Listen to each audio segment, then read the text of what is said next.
It is 3 in the morning, and you are staring at the ceiling, replaying a conversation that happened 12 hours ago.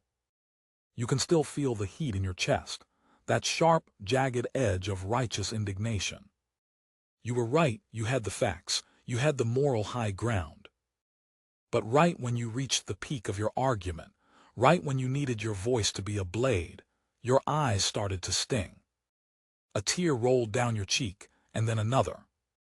Your throat tightened into a knot, and suddenly, the person you were arguing with stopped listening to your words and started looking at your face with that look. That look of patronizing pity, or worse, that smirk of victory. They thought they broke you, they thought you were folding. And in that moment, you felt a wave of shame so cold it made the anger vanish. You felt small. You felt like a glitching piece of hardware in a room full of smooth operators. You told yourself you were weak, that you were too sensitive, that you were fundamentally broken because you couldn't stay cold when the fire got hot. I need you to stop that internal loop right now. I am Silas, and we are going to look at the actual data behind why your nervous system chooses to leak when you are at your most defiant. You have been told your whole life that crying is a white flag. You have been conditioned to believe that tears are the language of the defeated. But in the laboratory of the self, we recognize that what you are experiencing isn't a breakdown.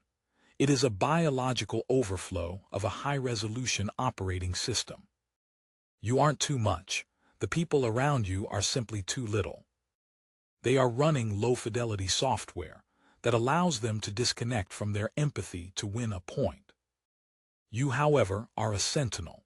You are running a highly integrated circuit where your anger, your sense of justice, and your deep empathy are all hardwired into the same motherboard. When you get angry, you aren't just feeling a simple fight response. You are processing a massive data packet of betrayal, disappointment, and moral violation all at once. Your tears aren't a sign of weakness. They are the physical evidence of high-fidelity processing. Let's look at the hardware. Most people have what I call a low-resolution connection between their amygdala and their prefrontal cortex. When they get into a conflict, they can flip a switch. They enter a state of strategic detachment. They become cold and robotic because their brain has effectively shut down the empathy centers to prioritize the kill. This is what society calls being tough or composed.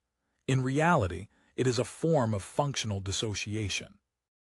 They are winning the argument by becoming less human, but as a member of the rare mind tribe, your brain doesn't work that way. You possess a high degree of sensory gating. Your nervous system is designed to take in more information, more nuance, and more emotional subtext than the average person.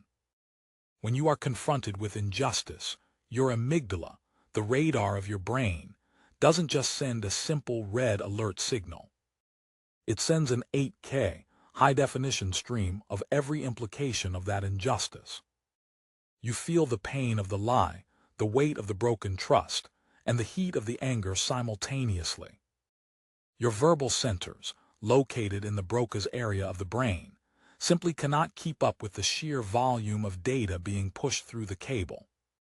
When the bandwidth is exceeded, the system has to vent the pressure.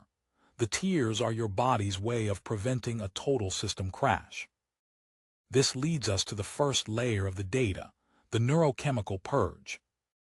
When you are hit with intense anger, your body is flooded with cortisol and adrenaline.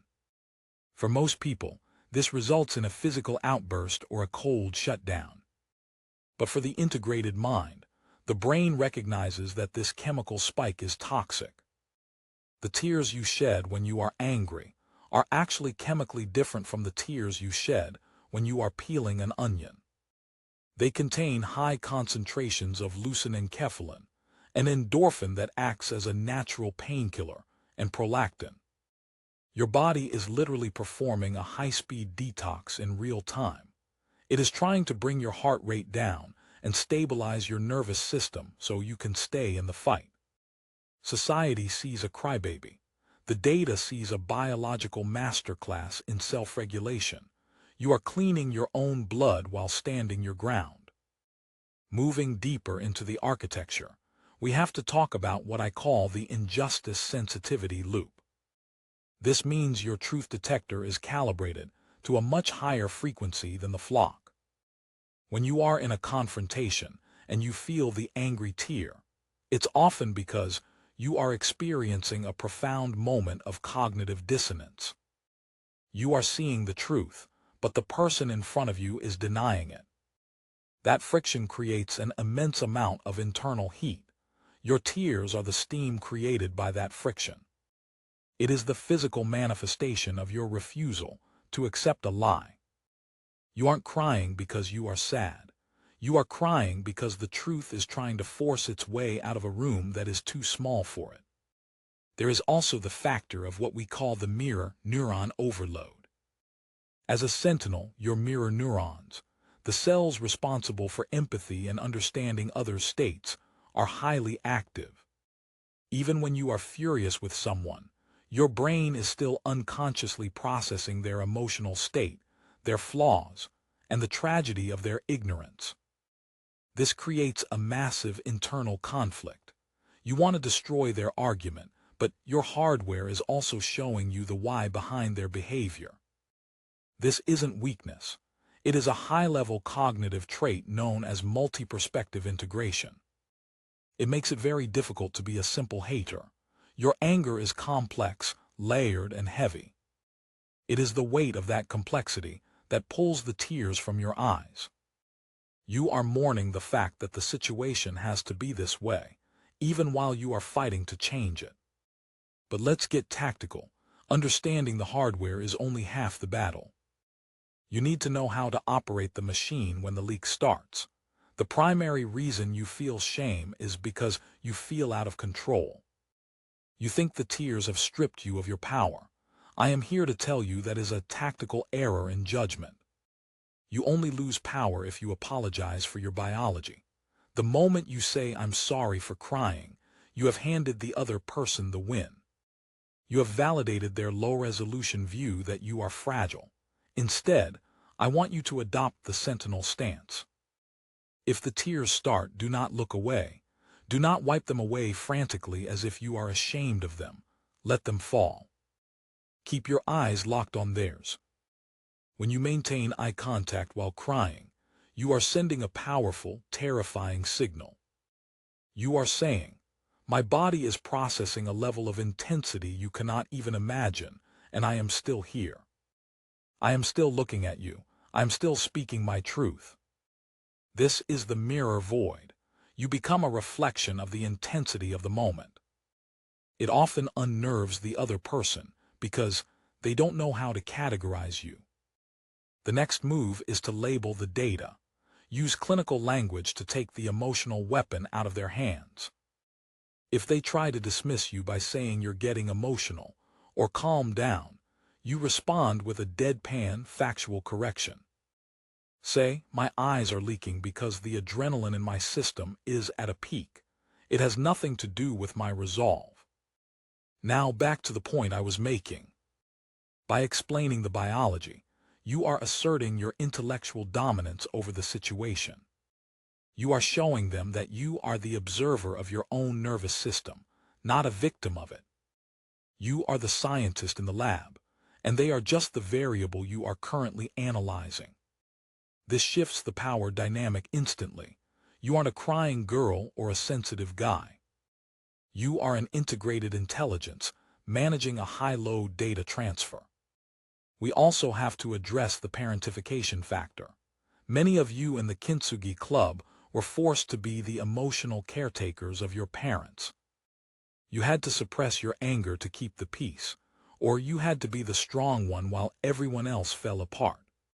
Because you had to bottle that anger up for years, your nervous system now associates anger with a massive release of long-held pressure. When you get mad today, you aren't just mad about the current situation. You are tapping into a reservoir of suppressed autonomy that has been dammed up for decades.